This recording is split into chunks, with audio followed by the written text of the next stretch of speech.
So our speaker for today is a wonderful woman. If only you knew how wonderful she really is.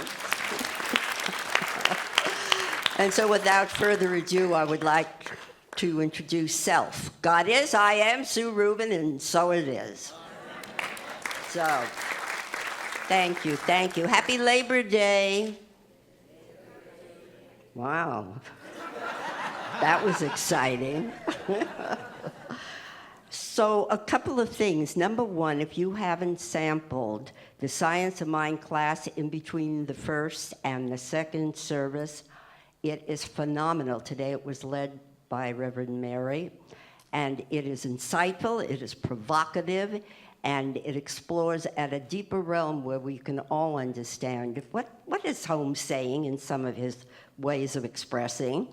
Pretty comprehensive, pretty scientific, pretty confusing, and yet it all simplifies for me to get beyond the psychological aspect and the mental and the emotional and the physical, and just let that be spiritualized in the great realm of wholeness and oneness and perfect love, which is always accessible right where we are. Pardon me, I have to strip.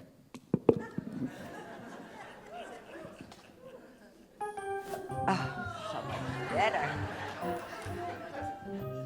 So, okay, so I'm sure you're all pondering, what happened? What'd she do?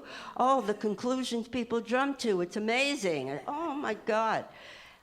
When all the time, what are we supposed to do as practitioners of the science of mind? Uncover the perfection, see beyond the appearance to the truth of who we are.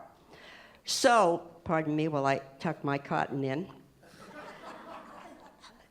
Number one, there is a fabulous quotation by Hafiz, and I want to thank Reverend Kathy for addressing the concept of fear, because although I humanly didn't know where this quotation would be appropriately and really able to be applied with finesse, addressing fear, oh my God, that's it. It's by Hafiz. Anybody ever read Hafiz, the 14th century Persian poet?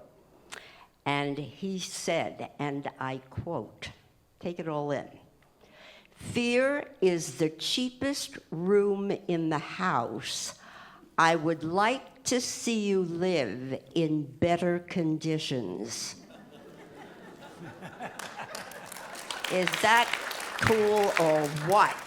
Fear is the cheapest room in the house. I'd like to see you live in a little better place, kick it up a little bit. Upgrade the awareness of who you think you are, which is not who you really are. So start thinking of yourself, as we were talking in class, as that big, curvy, cool, magnificent self, the divine self, the God self, the universal self, the infinite self. Whatever you want to expand within you, that's the self that's going like that. So, Waiting to Exhale. Anybody see the movie? It's nothing about the movie, but I like the topic. Because I thought to myself, I started talking about 2 weeks ago when I was really honored and delighted to be here unexpectedly, about the idea that waking up is not enough. There is a far greater task that's involved, and I explored some ideas that have been shared through integral spirituality and the works of Ken Wilber and others who follow that the sequence really becomes from waking up, I grow up, I start fine-tuning and experiencing that emotional maturity so that I am not always at the effect of my emotions or my reactions, but rather I am in a calmer place that takes that deep breath and holds it together, because I know I'm not being attacked, I am not being confronted, other than if I so perceive. That's what our communication is about. So I grow up emotionally, And I get to the deeper feelings of what has prompted me to do some of the crazy things that I've done in my life. Anybody ever done crazy things? You know, on the fun side, but then on the not so fun side. And so from that place, then I find that I can clean up my act. And at every stage of our life, there's something to clean up. And how do you know that? By the people who annoy you and frustrate you, by the conditions that show up in opposition to the direction your prayer was giving it. How do you know that there's something to clean up when you're frightened and lonely and angry and resentful, and on it goes? I love the part of the Science of Mind glossary in which Holmes gave himself freedom to explore the emotional realms that are our undoing, and yet they could all be headlined by the idea of fear and all of its kids and grandkids, such as the anxiety and the resentment and all the rest of it. And in the glossary, it's all headed 1.5 pages of it under repression. Anybody ever check glossary repression? That will give you a psychological doorway into everything about yourself and about everyone else and about the condition of the world today, which is a beautiful thing. Good, I'm glad you agree. Because it's all calling us to wake up is wonderful. Do the practices. Come to the point where you know you are not this solid, unmovable, unchangeable something. You are really essentially that internally, the spirit that knows no danger, knows no harm, knows no fear, and yet everything about that knowingness of what is strong and unchanged is the call to change the things about the way I'm interpreting that, the way that I'm understanding that, and the way, therefore, that mind is creating my world. So waiting to exhale starts to come in the picture after I wake up and I grow up emotionally and I start cleaning up my act, and then I step out. So back at the ranch of what's going on, I love the way that we jump to conclusions. And so because I consider myself, and others will probably agree to some degree, I'm pretty quick on the draw. Yes? You agree with that?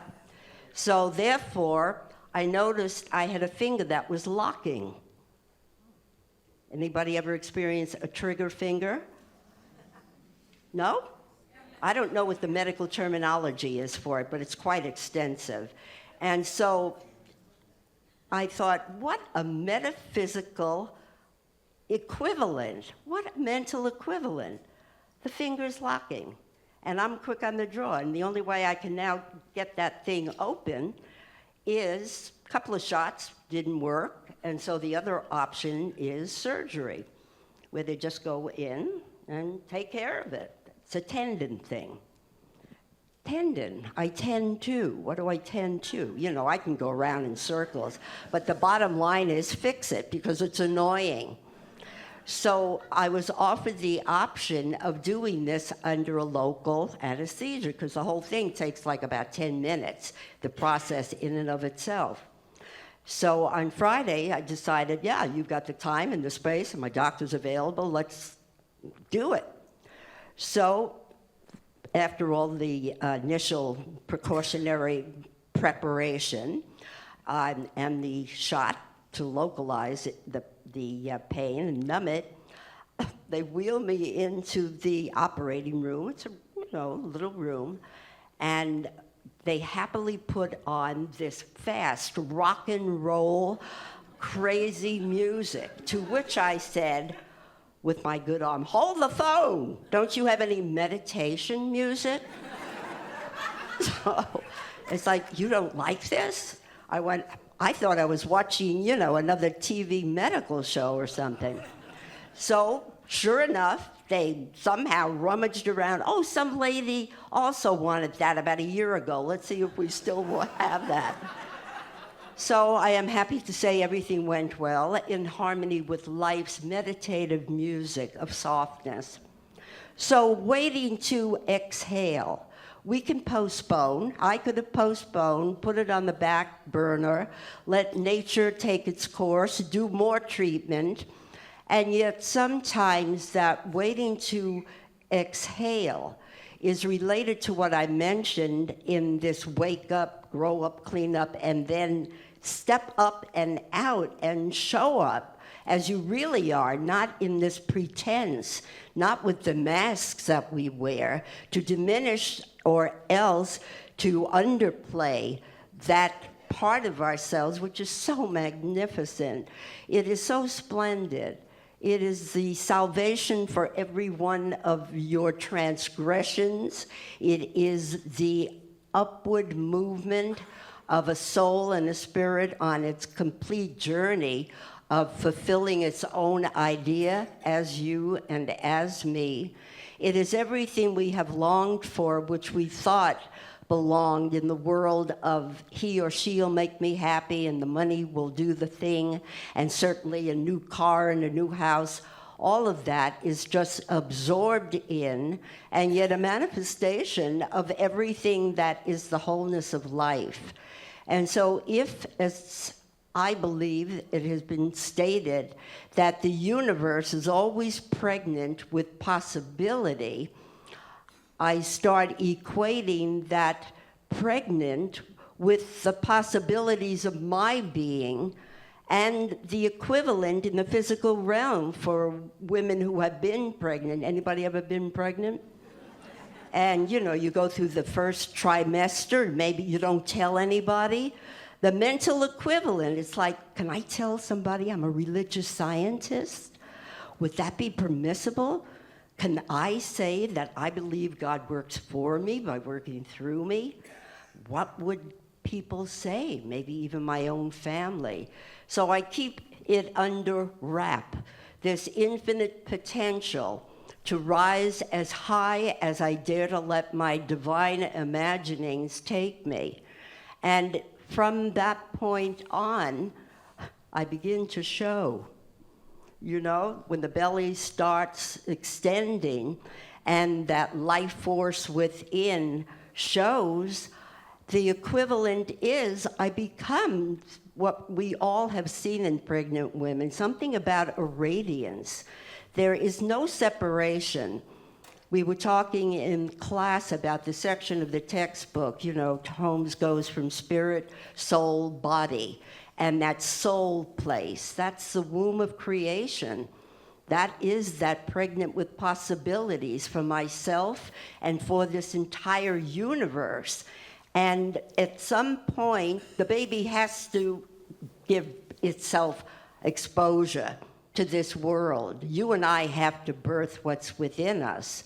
In the book of Thomas, it is quoted scripturally that if you let come forth that which is within you, it will save you.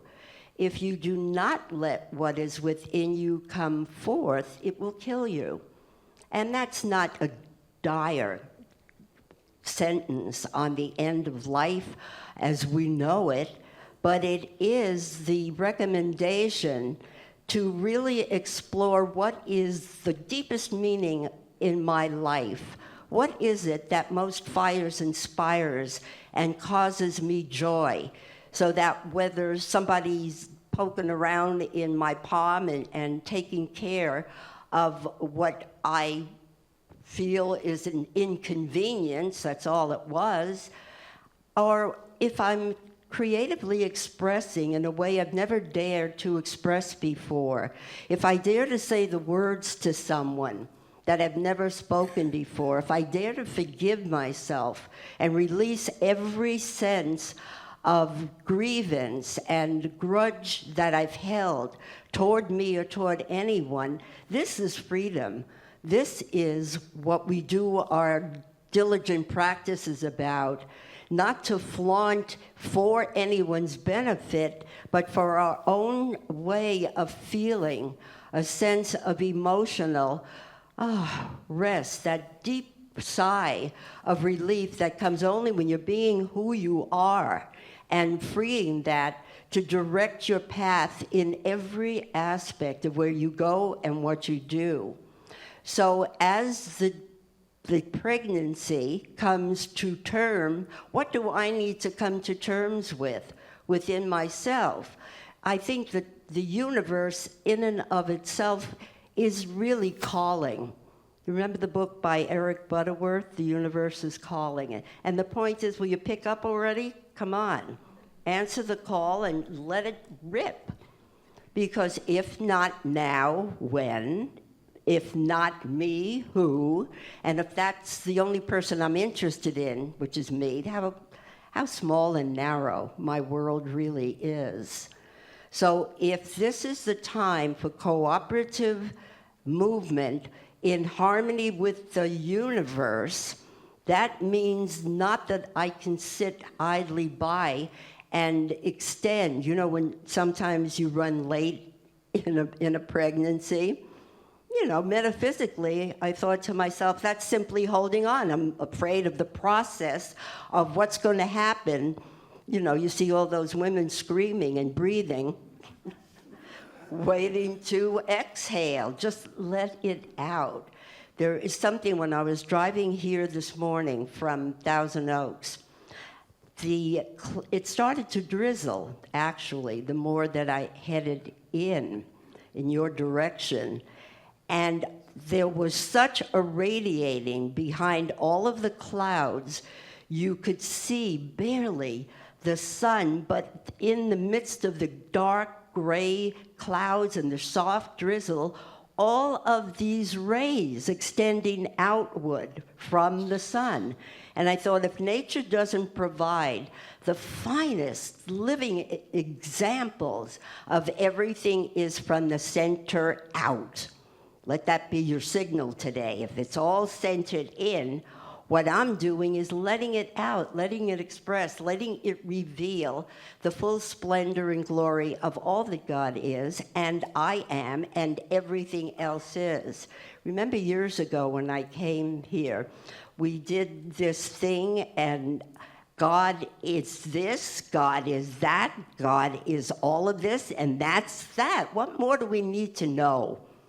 What more do we need to know? We rumble around in all of the speculations and considerations and analysis, and all the while, as the poet said, and I really do paraphrase it, meanwhile, the splendor of that which we are sits silently, just waiting for us. You know, the knock is always there, but I don't always choose to acknowledge it. You know what I suspect? I think in waiting to exhale, in waiting to express, in waiting to reveal, waiting for that better time, higher place, more money, or for things to right themselves, they already are right. They're right where I am, showing me that to be still and know is the finest experience I will ever have. I've been around a few years, and in that time, I continue to marvel at how a nice Jewish girl from New York ever got here. That's my biggest question. The rest I'll figure out as I go along, which we do every day. So instead of waiting to exhale, right now with me, would you take a deep, deep breath in through your nostrils? Hold it, hold it. It's the first trimester. It's the 6th month, it's the 9th, and it's time to let it out through the mouth. Ah, that's what life is. You've held it in so long. And that's what our meditative practices are about. It's like, if I dare to ask the bigger questions, I will get the bigger answers. But mostly we hesitate. It's like, I don't want to know that much. Why? Because I will be impelled by that which is revealing itself to me. I will be impelled to act upon what I now know. and that may affect my life as it presently is being shown. So I encourage myself and I encourage all of us to stop the procrastination and the putting off to another day and waiting for conditions to be settled. With the world the way it is now, come on.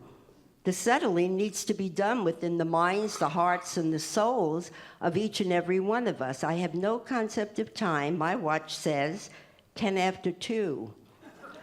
So I don't know where Paul is. I don't know where anything is happening, but I'm just going to keep going until I see this. Is that okay with you?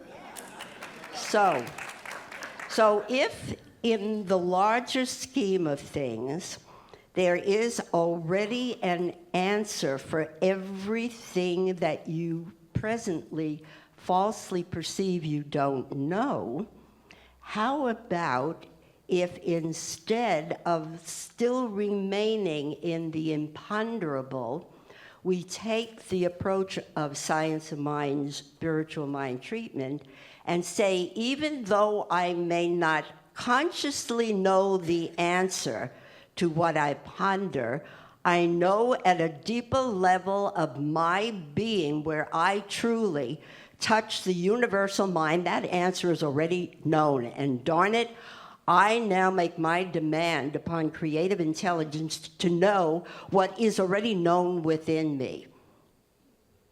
What if you and I dared to make ourselves available and accessible to that which is already known within us, to be that space of inner receptivity and acceptance and recognition and faith and conviction that says, bring it up, bring it on, bring it out. Would you just know with me these truths?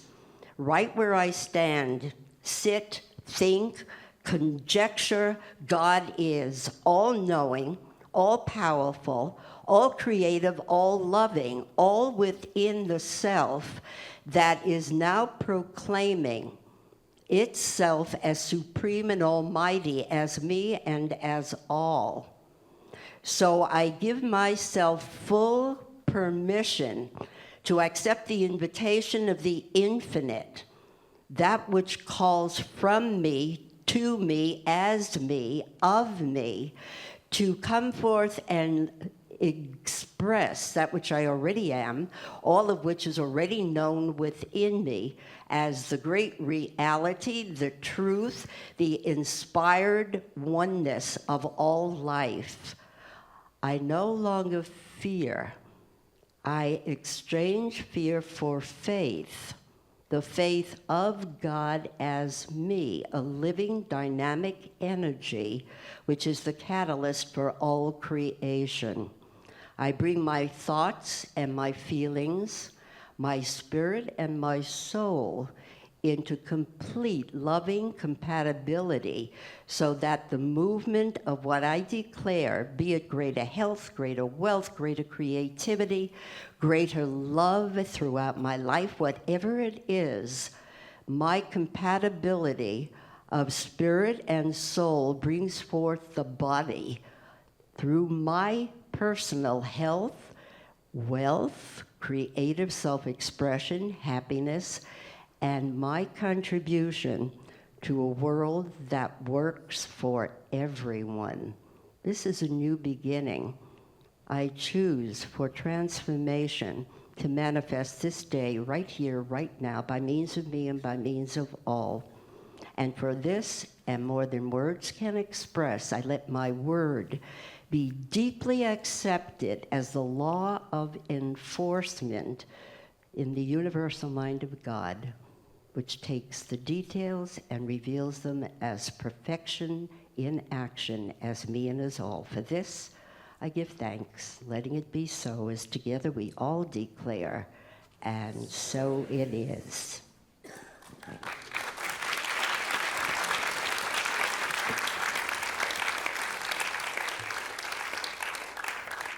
You've been listening to the amazing Dr. Sue Rubin.